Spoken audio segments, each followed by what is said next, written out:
बच्चों के हाथों में तिरंगा, बेटे बेटियों के हाथों में तिरंगा, अरुणाचल का ये आदर सत्कार गौरव से भर देता है। और ये स्वागत इतना जबरदस्त था कि मुझे पहुंचने में भी देरी हो गई, और इसलिए भी मैं आप सबकी क्षमा मांगता हूं। अरुणाचल की ये भूमि उगते सूर्य की धरती के साथ ही देशभक्ति के उफान की भी धरती है, जिसे तिरंगे का पहला रंग केसरिया है, वैसे ही अरुणाचल का पहला रंग केसरिया है।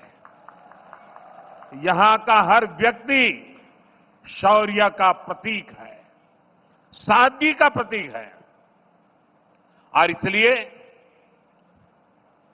अरुणाचल तो मैं कई बार आया हूं, राजनीति में सत्ता के गलियारों में नहीं था तब भी आया हूं, और इसलिए यहां की ढेर सारी यादें मेरे साथ जुड़ी हुई हैं, और उसका स्मरण भी मुझे बहुत अच्छा लगता है। आप सभी के साथ बिताया हर पल मेरे लिए यादगार होता है। आप जितना प्यार मुझे देते हैं, मैं समझता हूं जीवन में इससे बड़ा कोई सौभाग्य नहीं होता है।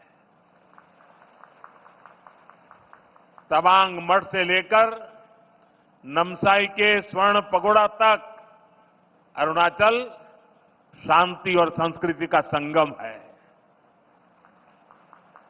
मां भारती का गौरव है। मैं इस पुण्य भूमि को श्रद्धापूर्वक प्रणाम करता हूं।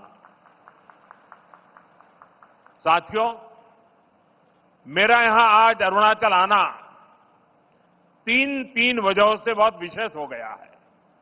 पहला तो ये कि आज नवरात्रि के पहले दिन मुझे ऐसे सुंदर पर्वतों के दर्शन करने का सौभाग्य मिला। नवरात्र में आज के दिन हम मां शैलपुत्री की पूजा करते हैं, और शैलपुत्री वो प्रयागराज पर्वतराज हिमालय की ही बेटी है। दूसरी वजह ये कि आज से देश में नेक्स्ट जनरेशन जीएसटी रिफॉर्म्स लागू हुए हैं। जीएसटी बचत उत्सव की शुरुआत हुई है। त्योहारों के इस मौसम में जनता जनार्दन को ये डबल बोनांजा मिला है। और तीसरी वजह है आज के इस पावन दिन अरुणाचल में विकास के ये ढेर सारे नए प्रोजेक्ट्स। आज अरुणाचल प्रदेश को पावर, कनेक्टिविटी, टूरिज्म और हेल्थ सहित अनेक सेक्टर से जुड़े प्रोजेक्ट मिले हैं। ये बीजेपी की डबल इंजन सरकार के डबल बेनिफिट का बेहतरीन उदाहरण है। मैं अरुणाचल वासियों को इन प्रोजेक्ट्स की बहुत बहुत बधाई देता हूं। यहां मंच पर आने से पहले मुझे यहां छोटे मोटे सब व्यापारियों से बातचीत करने का अवसर मिला, उनकी दुकानों में उनके प्रोडक्ट्स देखने का अवसर मिला, और उससे भी ज्यादा मैंने उनके उत्साह को अनुभव किया, उनके उमंग को अनुभव किया।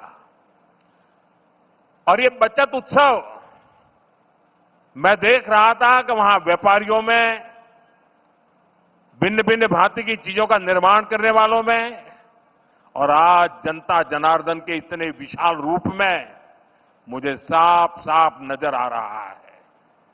साथियों, हमारे अरुणाचल प्रदेश में वैसे तो सूर्य की किरण सबसे पहले आती है, लेकिन दुर्भाग्य से यहां तेज विकास की किरणें पहुंचते पहुंचते कई दशक लग गए।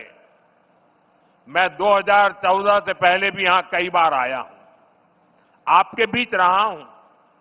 अरुणाचल को प्रकृति ने इतना कुछ दिया है, ये धरती यहां के परिश्रमी लोग, यहां का सामर्थ्य, यहां इतना कुछ है, लेकिन तब जो लोग दिल्ली में बैठकर देश चलाते थे, उन्होंने अरुणाचल को हमेशा नजरअंदाज किया। कांग्रेस जैसे दल सोचते थे कि अरुणाचल में इतने कम लोग हैं, लोकसभा की 2 ही सीटें हैं, तो क्यों अरुणाचल पर ध्यान दिया जाए।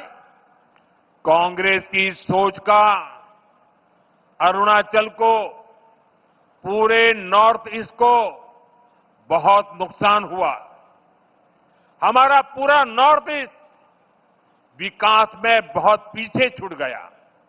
साथियों, आपने जब 2014 में मुझे देश की सेवा का अवसर दिया, तो मैंने कांग्रेसी सोच से देश को मुक्ति दिलाने की ठान ली।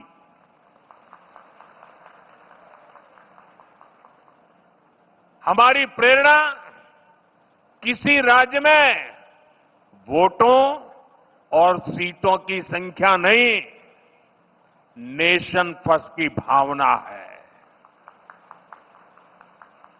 देश पहले, हमारा एक ही मंत्र है, नागरिक देवो भव।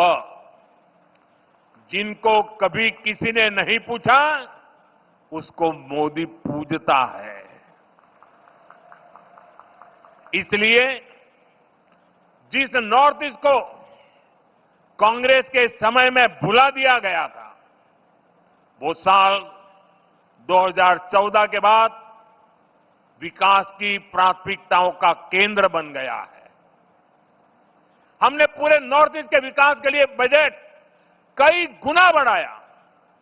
हमने लास्ट माइल कनेक्टिविटी और लास्ट माइल डिलीवरी को अपनी सरकार की पहचान बनाया। और इतना ही नहीं, हमने ये पक्का किया कि सरकार दिल्ली में बैठकर नहीं चलेगी। अफसरों को, मंत्रियों को ज्यादा से ज्यादा नॉर्थ ईस्ट आना होगा, यहां रात्रि मुकाम करना होगा। साथियों, कांग्रेस सरकार के समय में 2-3 महीने में एकाध बार कोई मंत्री नॉर्थ ईस्ट आता था। बीजेपी सरकार में अब तक 800 से ज्यादा बार केंद्रीय मंत्री नॉर्थ ईस्ट आ चुके हैं। और ऐसा नहीं है कि सिर्फ आए और चले गए। हमारे मंत्री आते हैं तो प्रयास रहता है कि वो दूर दराज के क्षेत्रों में जाए, जिलों में जाए, ब्लॉक में जाए। इतना ही नहीं, कम से कम एक रात रुक करके जाए।